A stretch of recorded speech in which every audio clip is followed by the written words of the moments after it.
Bienvenidos al drama de narrar, donde escribir es sufrir y gozar. Las musas se esconden, el café se enfría y tu novela en pausa todo el día. El drama de narrar, podcast de superación para escritores en crisis creativa.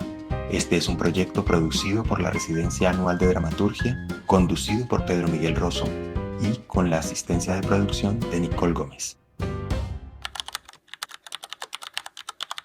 Muy buenos días, noches, tardes, la que sea a la hora que tengan allá cuando estén viendo este podcast del drama de narrar.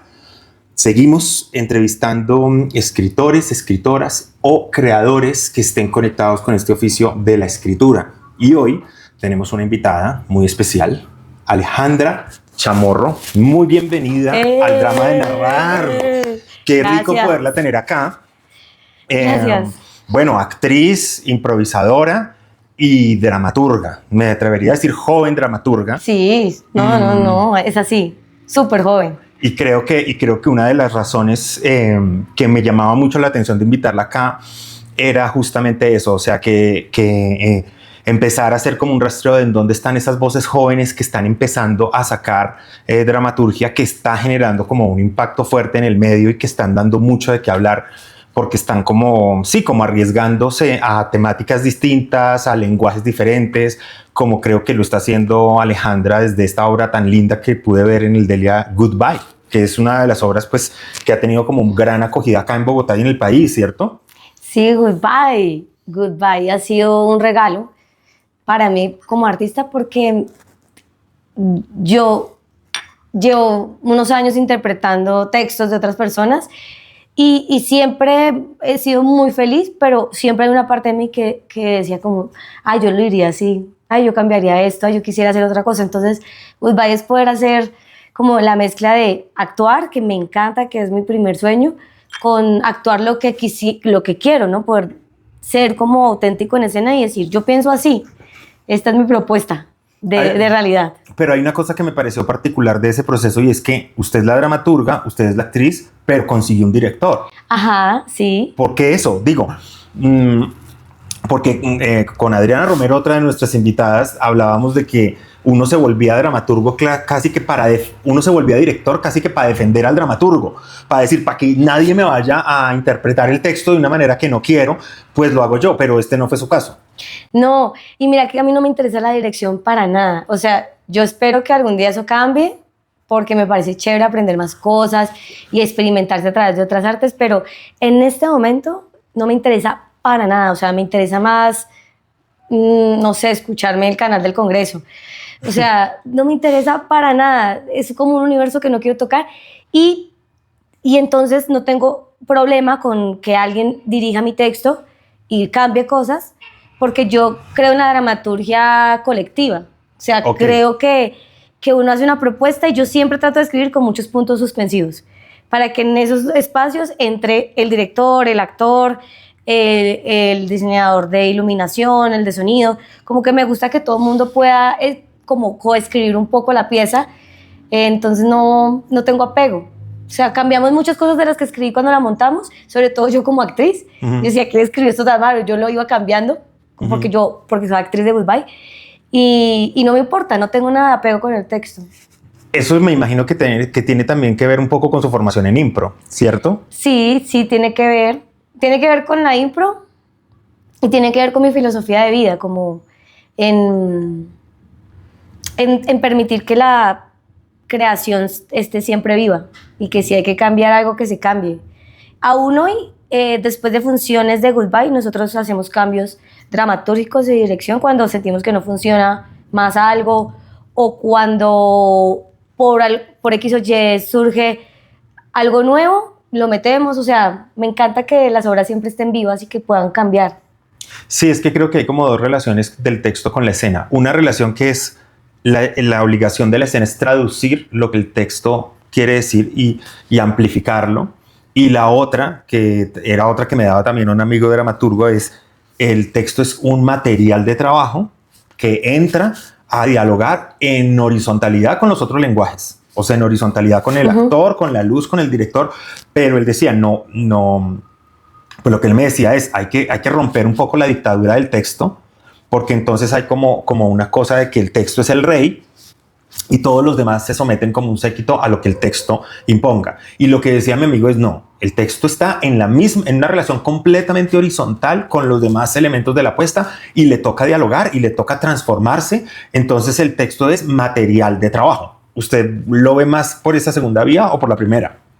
Yo lo veo más como más horizontal. Y creo que la dramaturgia acaba con el público. O sea, como que creo mucho en que un texto es un pretexto para que entren otros tipos de dramaturgias. O sea, creo en la dramaturgia visual, sonora, actoral, porque como lo que más he sido es actriz, siempre que me enfrentaba a un texto pensaba, pero es que con que yo haga una pausa un poquito más larga aquí, o le cambie la intención, cambio todo el sentido.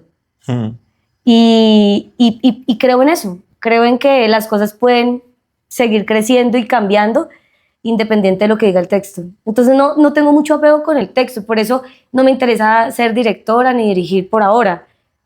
O tal vez no he escrito nada que yo diga, creo que la única persona que puede hacerlo soy yo.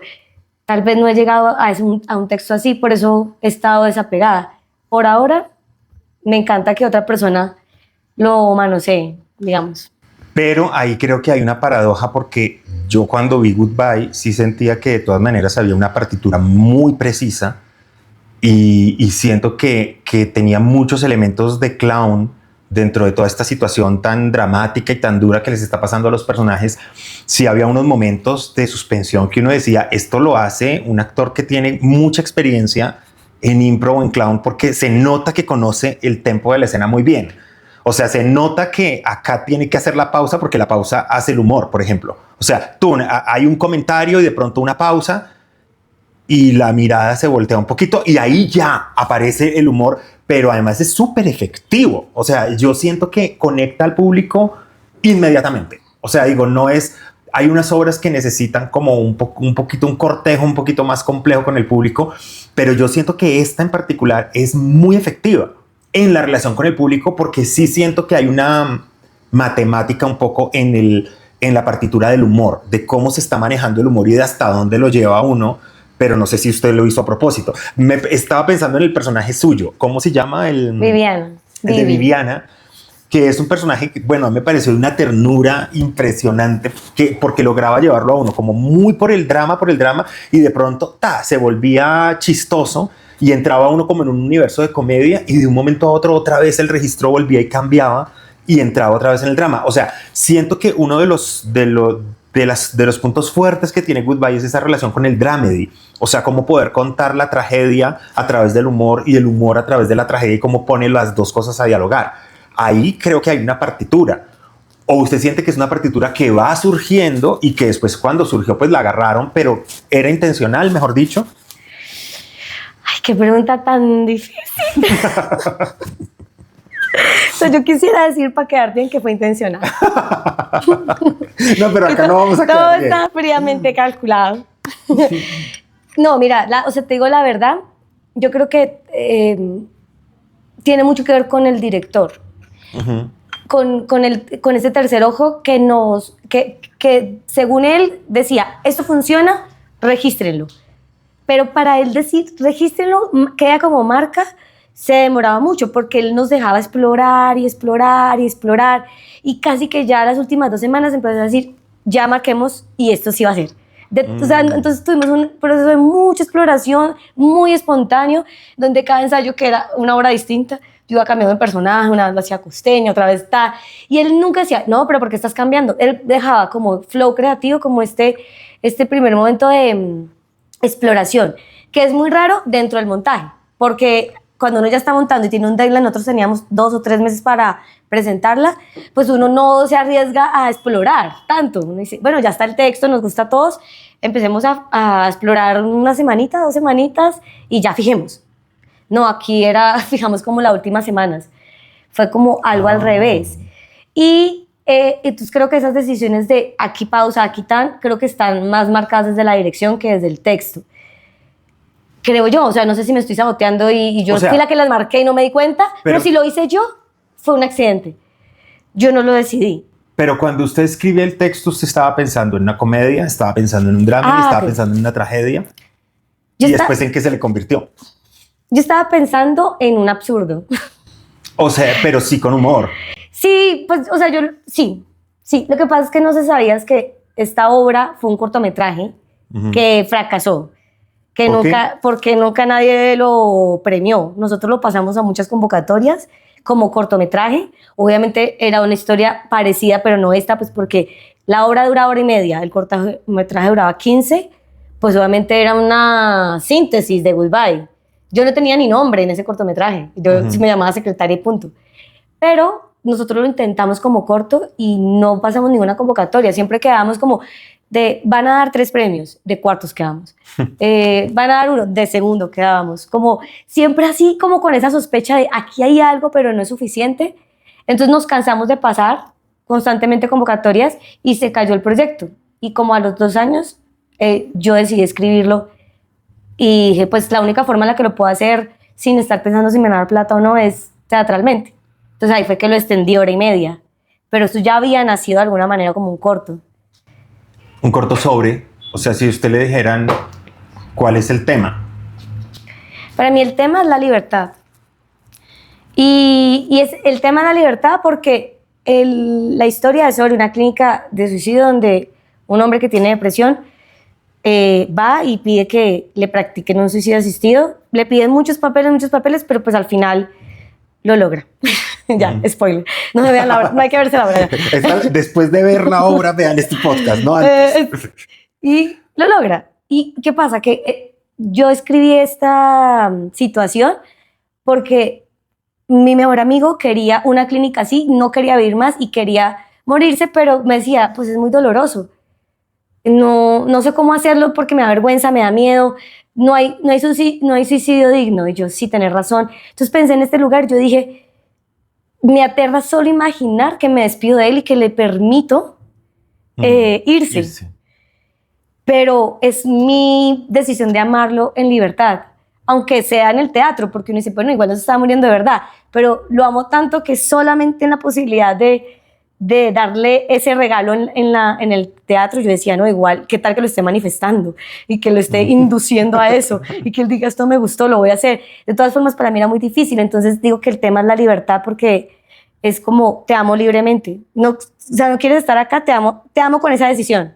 Y él no quiere estar acá, quiere ser libre de un sistema donde él se siente obligado a vivir. Entonces, por eso para mí es sobre la libertad.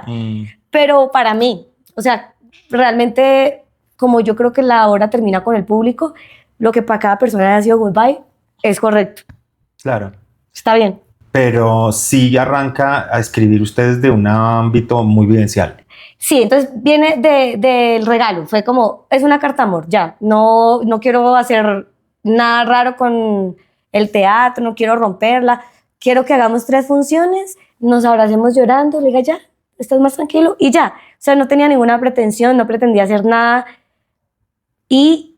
Pero yo decía, este tema es denso. Yo creo que una buena estrategia es hacerlo con humor.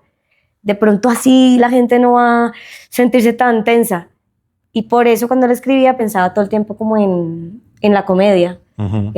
Yo quiero hablar sobre el suicidio, pero no quiero hacerlo tan sin filtro, pues. Sí, además que yo sí siento que el punto de vista de la historia sí está en Viviana, que yo siento que obviamente es su alter ego. Es mi alter ego, y Ernesto es el alter ego de Manuel. Sí, y sí siento que la que lleva la historia es el personaje de Viviana. O sea, siento que ella es la que empuja la acción y siento que ella es la que tiene el problema más difícil que resolver en la otra. Wow. Porque finalmente él ya tomó la decisión de suicidarse. O sea, él ya no está... O sea, claro, hay un dolor en pasar del dicho al hecho, pero el dilema de la decisión, eso ya está resuelto. O sea, él ya lo resolvió antes de que empezara la obra. Es ella la que creo que empieza a cambiar de decisiones y a marcar los puntos de giro de la historia, ¿no? Porque al comienzo se dice, bueno, sí, que se vaya, después no, que no se vaya, después, bueno, sí, váyase, después usted es un maldito, después no sé qué, hasta que llega a la vaina de, bueno, goodbye, ¿no? Bueno, sí, y mira que pues yo nunca lo había visto así, ¿no? Para mí el protagonista es él. Pero creo que tal vez tienes razón, solo porque lo que hay detrás de esto es una amiga haciendo un duelo. Entonces, tal vez lo que la esencia es eso, es como voy a hacer este duelo en vida. O sea, antes de que pase y no pueda despedirme, ¿no? Es como una carta de despedida en vida. Entonces, tal vez por eso, inconscientemente, el personaje de Viviana es quien marca esos puntos. Yo no lo había visto así. Sí, ahí creo que la escritura tiene esta cosa pues terapéutica y psicomágica, por decirlo así, ¿no? O sea, que uno utiliza la escritura para poder exorcizar pues los dramas que es mejor exorcizarlos en la ficción que en la vida real, ¿no? Total, y mira que yo he descubierto que mi relación con la escritura está relacionada, valga la redundancia, a las cosas que no vivo y que quisiera vivir o no quisiera vivir. Entonces, ¿a qué voy? Eso fue muy enredado, perdón. Yo tengo miedo de perder a Manuel. Voy a perderlo. ¿Sí? Voy a escribir cómo lo pierdo. Pero no lo escribo como literal, Alejandra pierde a Manuel, sino que pues le hago una ficción a eso. Pero vivo esta posibilidad porque digo, es mi mayor miedo. Pero tengo otra obra, que es la segunda obra, que digo, yo siempre he querido conocer a Dios. Bueno, lo voy a conocer al límite. Sí, como que la escritura para mí es un lugar en donde yo imagino versiones de mí, pero las superficciono, pero son versiones de mí, como alter egos míos o sueños cumplidos o míos cumplidos. Pero sí. O sea, es muy personal, digo. Pero son escenarios de todas maneras catastróficos. O sea, Sí. digo, usted se está imaginando cosas que a usted no le gustaría que le pasaran en la vida real. O sea, no creo que usted quisiera estar en la disyuntiva de Viviana en la vida real. Pues que si le toca, lo haría, pero no sería una situación ideal, ni la situación que usted plantea con Dios, por lo que leí de la obra Leviatán. No creo que sea tampoco una hipótesis de vida deseable. Es que es las dos. Yo sé que es muy raro que mi sueño sea tan perturbador, pero es decir, es algo horrible lo que está escrito, como de estar en la disyuntiva de Viviana, pero también yo sí deseo que exista una clínica así. No quiero en esa clínica ser Viviana, pero deseo que exista. Uy, pero eso está muy chévere. Entonces, de hecho, para mí es como yo quiero que la vean los que hacen las leyes y que digan, ay, sí, hagamos esta clínica. O sea, yo creo que una clínica así debería existir. Entonces, sí es un sueño. O sea, es una posición política. Yo creo que debería existir un lugar así. Estoy de acuerdo. No quiero ser Viviana, no quiero esperar un amigo, pero creo que debería haber un lugar así. Y con la otra obra es como, yo quiero ser elegida por Dios. No así como lo planteó en la obra de Leviatán, que es al límite y que entra en un dilema y unas paradojas, pero quiero ser elegida por Dios. Entonces es como si yo me cumpliera sueños, pero los desembocara de manera catastrófica. Pero igual hay mucho de eso que quiero vivir, genuinamente. O sea, yo quiero que despertarme un día y que Dios me haya elegido para algo. Sí, la verdad sí, yo siempre lo he querido y dejé de ser cristiana porque me aburrí de esperarlo. Upa. Pero ahí creo que llegamos a un concepto que está muy bueno, que siento que es una manera de entender la ficción y es casi que la situación dramática que uno se imagina sí es una situación ideal, aun cuando los personajes que están allí participando estén atravesando por una situación cero deseable. Estoy pensándolo también en mí, o sea, cuando usted lo habla, estoy pensando en las cosas que yo he escrito y, por ejemplo, el segundo, pues es una historia terrible de un asesinato y de un asesino que tiene que rendirle cuentas a su víctima sobre lo que hizo. Nadie quiere estar en una situación de esas. Sin embargo, yo quisiera que una situación así existiera. O sea, yo quisiera que el verdugo esté encerrado y que no tenga otra opción sino tenerse que enfrentar a eso. O sea, casi que sí, el teatro parte de situaciones ideales. O sea, ideales en términos de justicia. O sea, o en términos de armonía moral con lo que yo pienso del mundo. O de fantasía. También, como uno puede tener fantasías que podrían hacer, o sea, que pueden ser dañinas, pero uno dice, no, pues es una fantasía. Pero sería horrible, pero es una fantasía. También me gustaría vivirla. Claro, pero es una fantasía de un orden moral. Sí. Que uno no lo encuentra en la vida real y por eso necesita ponerlo en la ficción. Sí. O sea, pensando, perdón el intertexto mío, pero es como que si yo siento que en la vida no hay justicia, Ajá. Entonces digo, pues qué bacano que haya una situación que obligue a los personajes a hacer justicia. Ajá. ¿Sí? Bueno, hablemos de un ejemplo que todos o la mayoría conocemos, Labio de Liebre. Ajá. O sea, como que Sí. siento que Fabio pone ahí, o sea, en un mundo donde no hay justicia, donde los malos no pagan. Se vuelve una justicia poética. Entonces uno dice, sí, que es un poco creo que lo que dice esta filósofa Marta Nussbaum, que él dice que el arte es una manera de hacer justicia. Porque uno dice, si no hay justicia en la vida real, pues vamos a hacer justicia en la ficción. Y entonces Fabio Rubiano mete estos fantasmas que invaden a Salvo Castelo y todo lo que pasa en Labio de Liebre, que es como ese juicio moral, que ese examen moral que le hacen al otro, es decir, tú tienes que asumir lo que tú hiciste. Y creo que ahí, aunque la situación es cero deseable, porque es una pesadilla, o sea, como que uno dice, lo último que... Pero es una situación ideal que salda una deuda interna que uno tiene con algo. Exacto, o sea, es chévere porque es entender que el idealismo en el drama funciona más desde la situación que desde los personajes.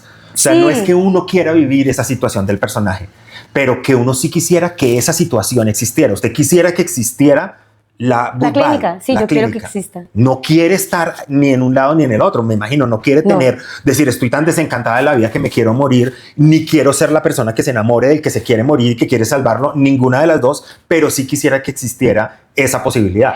Sí, exacto. Y de hecho esa clínica existe en Suiza. El Sarco, ¿no? Exit. La que yo investigué se llama Exit. Ay, cuénteme, ¿cómo es? Pues no, es una cabina, según internet, ¿no? Porque no tengo otros medios de adquirir información tan lejana. Pero es una cabina donde la gente entra, le ponen la inyección letal, que se demora como 3 segundos en hacer la parálisis para que ya te vayas. Y es una cabina así súper blanca, que por las fotos se ve como un lugar pacífico, futurista, sí, como de extraterrestre. Y los filtros no son, tengo una enfermedad terminal, necesito morirme porque igual ya mi cuerpo se está yendo, sino yo no quiero vivir más. O sea, no tiene que haber una enfermedad de por medio. Una enfermedad de por medio para que eso pase. No, tiene que haber una voluntad, pero una voluntad que pasa a unos exámenes psiquiátricos, médicos, donde se pueda determinar que esa persona ya acabó con su propósito de vida o ya no tiene sentido de vida. Porque ahí se puede morir de 2 formas, ¿no? Es como, yo ya cumplí mi propósito de vida, que era casarme, tener 2 hijos y dedicarme a esto. Ya lo que estoy haciendo además es añadidura y no me interesa porque yo ya mi propósito lo cumplí, soy muy feliz, me voy. O yo no encuentro sentido a la vida, por lo que sea. Nunca. Y te hacen unos exámenes y si pasas, pues puedes acceder a esa cabina que se llama Exit. Exit. Sí, creo que el sarco es el aparatico Probablemente. Que es como una abreviatura de sarcófago. Ajá. Entonces que sí, que es como una nave espacial, es como una vaina así. Y creo que hay una en parejas. O sea, hay un sarco individual y hay otro que es en parejas, porque hay parejas que muchos adultos mayores que dicen no, o sea, él se quiere morir y yo no me veo sin él. Entonces, nos morimos los 2 juntos a los Romeo y Julieta. Total. Y a mí eso me parece, pues la verdad, necesario. O sea, creo que deberíamos elegir cuándo morirnos. Y que no tiene, o sea, todos podemos elegir, pero digo, que no sea violento, que sea digno. Entonces sí, el ideal, la situación ideal. Hay una cosa, porque bueno, acabo de terminar de leer Leviatán, que está muy chévere, me imagino que todavía tiene otras capas por venir, pero seguramente cuando salga este podcast va a estar publicada por la Clínica de Dramaturgia. Y yo veía que hay una constante entre Leviatán y Goodbye y es como una especie de desafío metafísico, como una cosa de... Porque al final tomar la decisión de decir no estoy de acuerdo con que una persona pueda decidir si se muere o no, a la vez de una virgen a la que no se le pregunta si quiere ser la virgen o no y está reclamando su derecho de decidir. O sea, ¿por qué tienen que decidir si yo soy la Virgen María? Yo quiero saber, yo quiero que se me consulte. O sea, hay como una especie de desafío un poco herético pues hacia Dios o hacia las fuerzas metafísicas de decir, ¿por qué esas fuerzas me tienen que determinar a mí? Que ahí creo que es una de las cosas que me llama poderosamente la atención de su dramaturgia y es que sí siento que hay como un viso de tragedia contemporánea. Porque eso es la tragedia. O sea, la tragedia como género aunque, bueno, Juan Vilis detesta que yo use esa palabra, pero yo la amo, que es la noción de género, que a mí me parece que en la tragedia se evidencia a través del hombre enfrentado contra las potencias metafísicas. O sea, no estoy de acuerdo. O sea, el incesto, el parricidio, el suicidio, o sea, el personaje se enfrenta al límite y lo traspasa y dice, no me importa. O sea, como Prometeo, le robo el fuego a los dioses y me voy hasta el final, así tenga que estar condenado a que se coman mis tripas y que las tripas vuelvan a nacer y se las vuelvan a comer, como con Prometeo. Y yo siento que una de las cosas fuertes que tiene la dramaturgia de Alejandra es que ahí está esa semilla de lo trágico, es decir, no estoy de acuerdo. O sea, no estoy de acuerdo con que yo deba esperar a que la muerte llegue. Si yo tomo la decisión, yo puedo ir hacia la muerte. O sea, de nuevo, siento que es la libertad del ser humano frente a la metafísica. O sea, no, la metafísica no me tiene que gobernar. Y siento que lo mismo pasa con Leviatán. Hay como una cosa, pero envuelta en una cosa muy contemporánea, que es lo que me llama la atención. Porque claro, sí está tomando esta cosa del canon trágico y clásico de la tragedia, pero está envuelta en un lenguaje súper contemporáneo que hace que uno diga, sí, o sea, me están remitiendo a una estructura clásica, pero desde una perspectiva súper contemporánea, eso, irreverente, con humor, con ironía, con un lenguaje ágil, súper rápido, que conecta rápido con las narrativas del público, con la manera del público conectar. Ahí creo que hay un contraste muy fuerte, ¿no? Porque sí siento que hay como interiormente una estructura muy clásica, pero en la manera como se cuenta, muy fresca, muy tranquila, que aparentemente, o sea, yo creo que uno la empieza a ver y aparentemente uno dice, esto es como una cosa light, ¿no? O sea, esto es como para divertirse, jajajaja, y entre jajaja y jajaja lo van metiendo a uno como a los sótanos del infierno. Para ir a saludar a Alejandra. Eso sí, entre Alejandra se entienden. Pues mira que, o sea, yo te digo la verdad, o sea, yo estoy entendiéndome a través de lo que acabas de decir, porque como lo dijiste al principio, es tan poco lo que he escrito que yo estoy descubriendo como un estilo, como un camino, como que yo todavía no podría analizarme tan bien, o sea, lo puedes hacer mejor vos, porque además sabes mucho del tema, que yo misma, o sea, como que yo tengo una suerte de inseguridad constante como escritora porque no tengo tan claro lo que hago. Es decir, o sea, todo eso que acá te decís, yo decía, wow. Yo hice eso. Yo hago tragedia contemporánea. Realmente mis impulsos no son tan técnicos. Como que yo tengo muy mala memoria y lo que he aprendido de dramaturgia se me olvida muy fácil. Entonces, a veces analizando una escena que he escrito con un amigo o una amiga, me dicen, mira eso de figuras. Y yo, ay, sí, a mí me han enseñado eso, pero yo no me acordaba que yo lo sabía. O sea, como que hay algo en mí que recicla la información, que la pone en algún lugar del que no es consciente y empiezo más bien es como a seguir el flow creativo del momento. Yo no soy consciente de lo que estoy haciendo en este momento. Pero yo siento que seguramente es por la etapa del proceso que está viviendo, porque me imagino que como actriz a usted le pasó lo mismo. Sí, exacto. O sea, mejor dicho, usted lleva muchos años actuando y seguramente usted ahorita le dicen, la va a agarrar la cámara 3, la 2, acá se agacha, no sé qué, se come la almendra y llora. Y usted, listo, 1, 2, 3, 4, listo, me está cogiendo esta cámara, entonces no puedo subir la mano acá porque me va a tapar eso, no sé qué, pero acá viene la lágrima, listo, acá estoy llorando, súper conmovida, pero la mano la tengo que... O sea, el actor tiene un montón de cosas técnicas que uno dice, ¿cómo hace? Sí. O sea, yo me pongo a llorar, pues también actúo, pero nunca lo hago frente a cámara.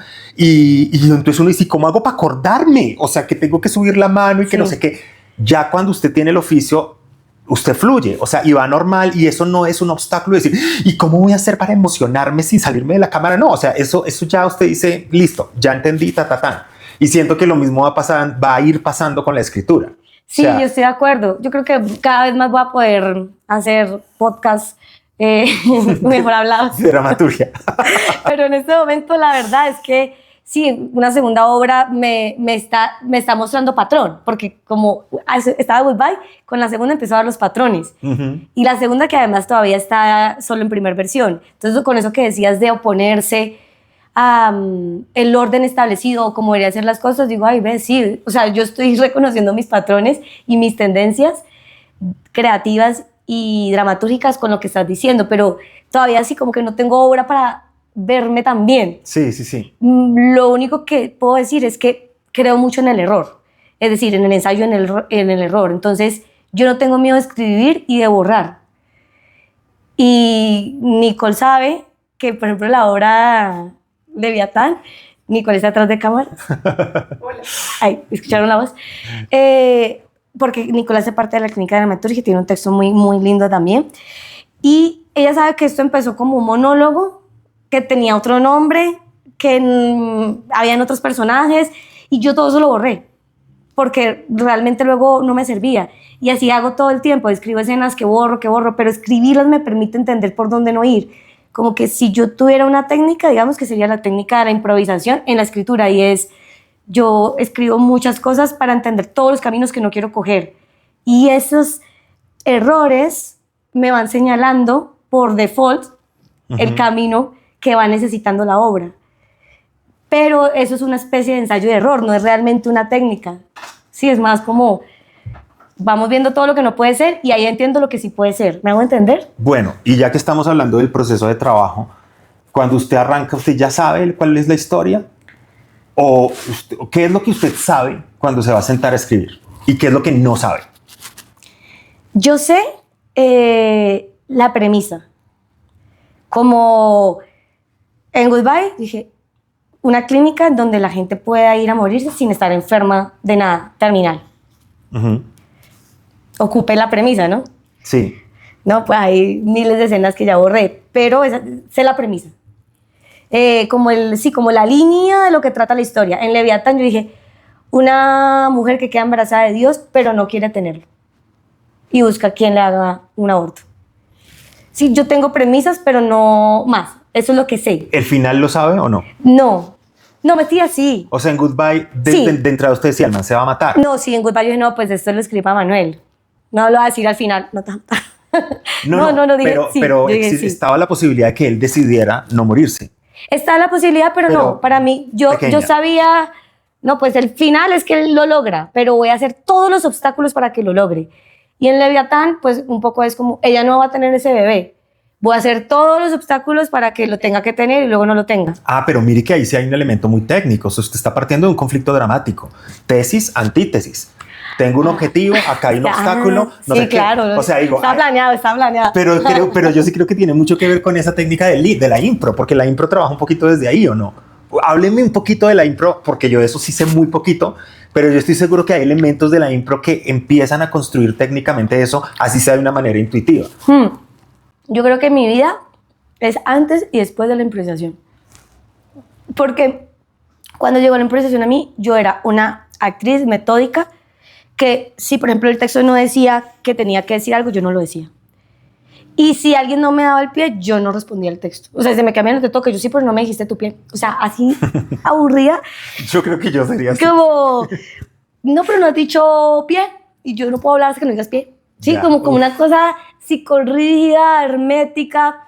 ¿Por qué dijiste eso? Eso no va. Hablemos con el director. Vamos a cambiar eso porque es que de verdad en el texto no está. O sea, una cosa, una jaula.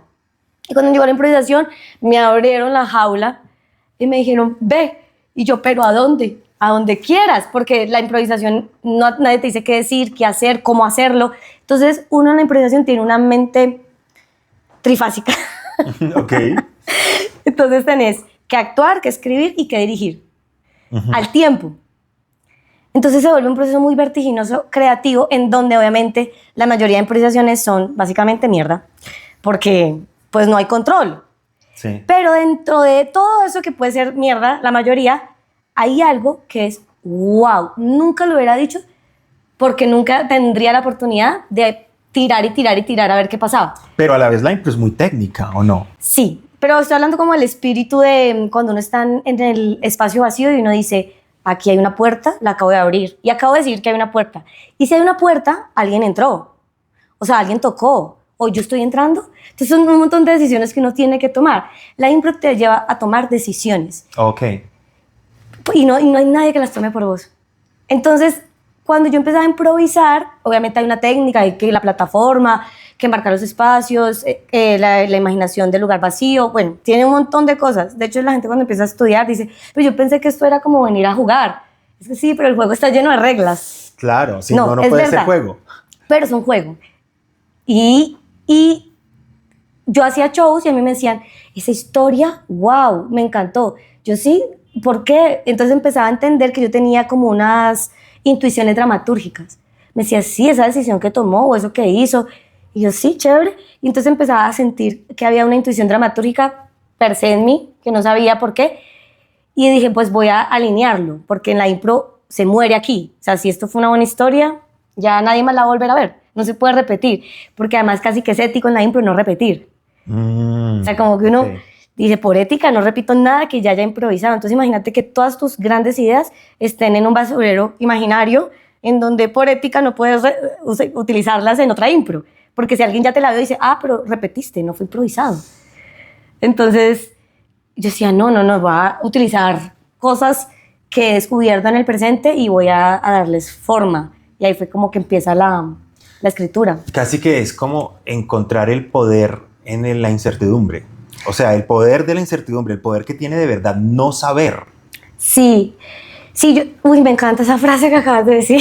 Está bonita, ¿no? Pongámosle, ese va a ser el nombre de este capítulo. El poder de no saber. El poder de no saber, sí. Sí, porque mira que yo después de que escribí Goodbye, que fue hace 3 años, pues obviamente yo vi los resultados, la gente se llenó, yo dije, no, yo creo que yo tengo que estudiar esto. O sea, si la escribí sin estudiar, pues vamos a estudiar, ¿no? Como...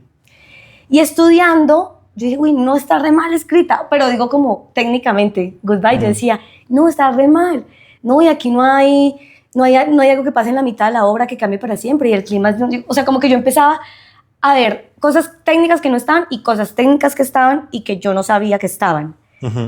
Y creo que es porque muchas veces no, en mi caso, si yo hubiera sabido más, yo no escribo Goodbye.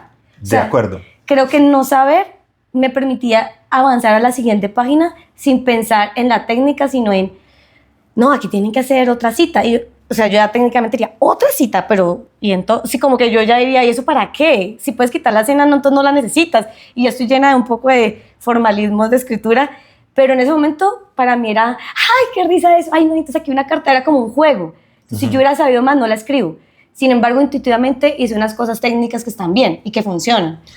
Claro, incluso... Pero un amigo, Luisito Velasco, que lo admiro mucho, me dijo, y yo le dije, estoy de acuerdo, y por eso fue que empecé a estudiar, y es, la mejor manera de romper las reglas es sabiéndolas. Claro. Yo no sabía en ese momento cuando escribí Goodbye, pero me parece bacano igual saber para luego no saber. O sea, es como renunciar al conocimiento, pero lo sabes. Y eso es como en la escena de Kung Fu Panda, la 1, cuando Panda coge por fin el alimento, le gana al maestro, porque tiene mucha hambre, y cuando por fin lo coge le dice, ya no lo quiero, ya no tengo hambre. Y creo que eso es lo interesante para mí de adquirir conocimiento, que es, yo lo sé, y elijo no usarlo en ese momento, en este sí, en este no. Entonces igual sí prefiero saber, y sí creo que hay que invitar a aprender las cosas y a darles un lugar y honrarlas. Pero en mi caso, pues esa fue mi historia. Pero sí es un proceso muy socrático, para ponerlo en términos filosóficos. O sea, Sócrates parte del hecho de solo sé que nada sé, ¿cierto? El problema es que la mayoría de las personas creen que saben. Entonces casi que lo que plantea Sócrates dentro de lo poquito que sé de filosofía es que el camino de la sabiduría es desnudarse de esas supuestas incertidumbres justamente para darse el espacio de dudar. Porque si yo sé, no hay duda. Si no hay duda, no hay pregunta. Y si no hay pregunta, pues no hay exploración. Entonces, y esto paso de Sócrates al maestro Mauricio Cartún, que él nos decía en los talleres siempre, hay que romper la red conceptual. Porque lo primero que se te va a venir a la cabeza es la lógica. Y esa lógica normalmente es conocimiento que tú ya sabes. Y tú estás escribiendo es porque quieres aprender algo nuevo.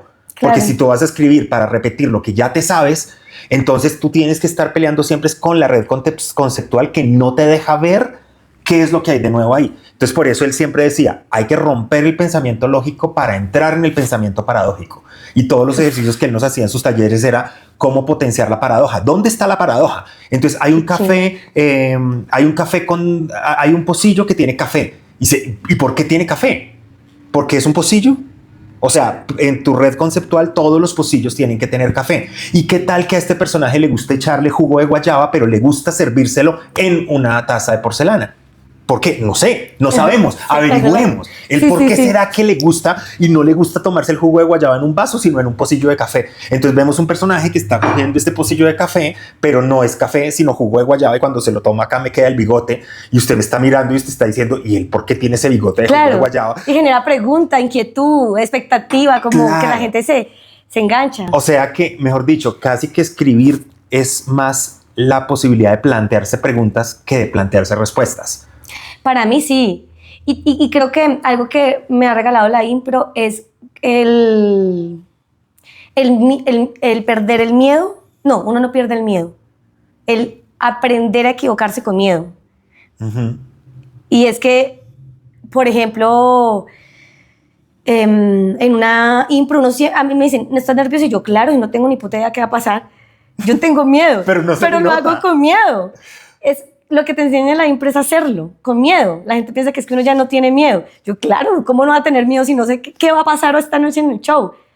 Pero uno aprende a ser valiente. Y Fabio Rubiano me decía, valiente es el que siente miedo y lo hace. Claro. No el que lo está haciendo y está ahí envalentonado, pero realmente es tener miedo y hacerlo. Y creo que para mí escribir ha sido también como... Pues yo tengo mucho miedo porque yo no soy académica, técnica. Yo sí, soy muy formal. Pero tengo unas ganas de contar una historia, entonces digo, pues voy a hacerlo. Sí, además que a mí, creo que una de las cosas que a mí más me llamó la atención de estos dos textos es justamente eso, porque a mí me parece que no es fácil encontrar la voz de uno, porque nos da miedo. Entonces, a mí me ha pasado muchas veces con muchos textos que he escrito y he tirado a la basura porque digo, no estoy yo, está mi necesidad de quedar bien, porque entonces yo quiero que piensen, ese Pedro tan inteligente, ese Pedro como está comprometido con el país, ese Pedro no sé qué. O sea, está pesando más el ideal del yo que realmente lo que yo soy. Y yo siento que voy a contar pues un poquito de algo de Club Suicida, que de hecho es muy parecida en la temática Goodbye. Porque yo soy tu hija, Pedro. Reconóceme, por favor. Pero en Club Suicida pasaba una cosa similar. Es que yo creo que también por eso ese texto me trae mucha nostalgia, porque me acuerdo de Club Suicida. Y era que era un grupo de pelados que se metían a un club de suicidas porque se querían matar, pero no eran capaces. O sea, acá era al revés. Ellos no eran capaces de matarse. Y ahí ellos empezaban a jugar la verdad, o sea, Treve, empezaban a jugar al banquillo, jugaban a que llegaba un alienígena, porque eran todos los juegos que nosotros teníamos en la adolescencia con un grupo de amigos, que tenía mucho que ver con eso que usted me dice de su amigo, de esa relación, que le contaron una anécdota. Nosotros montamos eso y nosotros decíamos, ¿esto quién lo va a entender o a quién diablo le va a importar? Porque eran todas las mamaderas de gallo de nosotros. El banquillo, la verdad, o sea, Treve, no sé qué. Y yo me acuerdo que el día antes del estreno yo sentí un pánico porque éramos 5 y los 5 nos sentamos y dijimos, marica, nadie va a entender nada.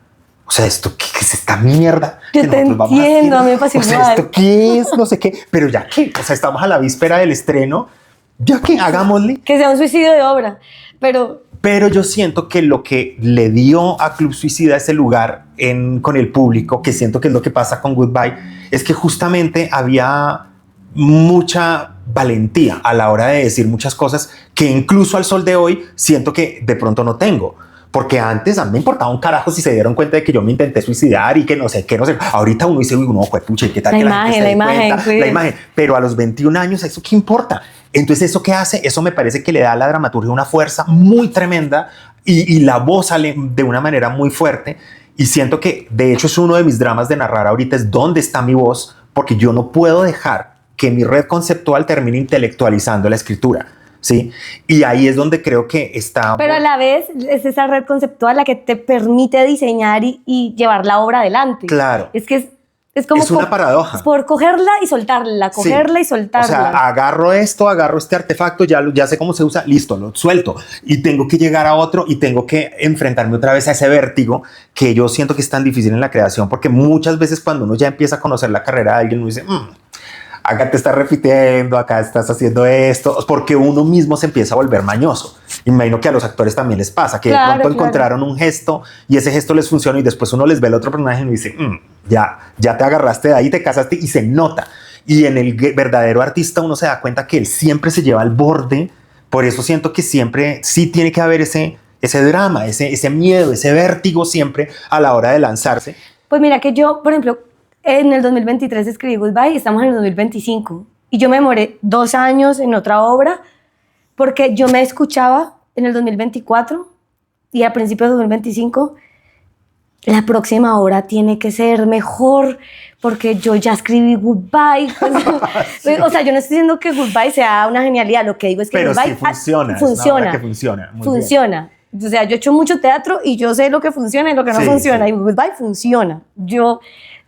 O sea, lo reconozco. Entonces yo decía, no, espérate, o sea, esto tiene que ser, mejor dicho. Y yo no quería escribir una obra porque yo decía, la está escribiendo el ego y la necesidad de, aquí está la siguiente obra, miren. Y realmente dije, no, yo no voy a escribir más ya, escribí una obra en mi vida y ya, no me jodan. Pero entonces llegó la invitación de la clínica, de dramaturgia. No, uno va yendo a su ritmo, uno escoge tema con el grupo, uno se va encontrando. Y yo dije, esto me parece tranqui. Y voy a ir entendiéndome. Y realmente cuando ya no tenía la necesidad de demostrar nada, fue que dije, ya estoy lista para escribir otra obra. Porque precisamente no quiero perder lo que uno quiere decir. Por querer, sí, exacto. Por querer hacerle caso a lo que la gente, que uno cree que la gente quiere que uno diga. Y eso es difícil porque es renunciar un poco a complacer. Sí. Y o sea, aunque las 2 obras que yo tengo comparten esencia, son muy distintas. Y o sabes que no, o sea, son muy distintas y yo digo, tal vez no la monte y tal vez si la monto va a tener un fin de semana. Pero renuncié a que me importara porque si va a estar pensando que todo tiene que ser Goodbye, estoy en la olla. O sea, hay que seguir adelante. Y Fabio Rubiano me dijo, hacer obra es hacer fracaso. Eso está buenísimo. Y hay que seguir escribiendo y ojalá que sea un fracaso, no porque yo quiera fracasar, sino para uno empezar a romper esos miedos de que uno tiene que algo, uno tiene, pues yo creo que uno tiene que escribir y escribir y escribir y hay unas que llegan a la diana y otras que no, pero no importa, o sea... Sí, sobre todo porque siento que cuando usted acepta el fracaso, usted ya aceptó, es la única manera de dejar que el poder de la incertidumbre entre. Exacto. Porque si no, pues usted siempre va a estar condicionado. Esto es para que me mire fulanito, para que me mire sutanito. O sea, hay un espectador modelo que uno siempre tiene detrás, que eso a uno se le olvida. Pero siempre cuando usted está escribiendo, usted está pensando, alguien me está viendo detrás. ¿Quién es el que me está viendo detrás? Y yo siento que el psicoanálisis que uno se va haciendo cuando escribe es el que se está viendo detrás. Tengo que ser yo mismo. No puede ser ni mi mamá, ni el Premio Nacional de Dramaturgia, ni el Delia. No, o sea, tengo que ser yo el que se está mirando y el que está diciendo, ¿eso es lo que tú quieres comunicar? O sea, eso honestamente conecta con una herida tuya que es verdaderamente profunda. Y llegar a esa conexión en estos momentos de... Va a sonar un poquito viejito lo que voy a decir, pero en estos momentos de frivolidad, donde la intensidad es como, uy, no, tan intenso, vámonos suave, vibremos alto, como dice Viviana. O sea, en donde todo eso, cuando uno habla así, la gente hace como, ay, pero qué melodrama. Uy, no, que no duela, que fluya. No, que duela. O sea, a mí me parece que el proceso de escritura tiene que doler, tiene que ser doloroso, porque creo que era... Sí. O sea, escribir es romperse a uno mismo también. Si Estoy de acuerdo. Y romperse pues es doloroso. De acuerdo, qué lindo. Y creo que hay mucha gente que tiene un talento de verdad que yo digo, ay, escribí más. Y es como, no, es que no sé, es que no me gustó lo que escribí ya.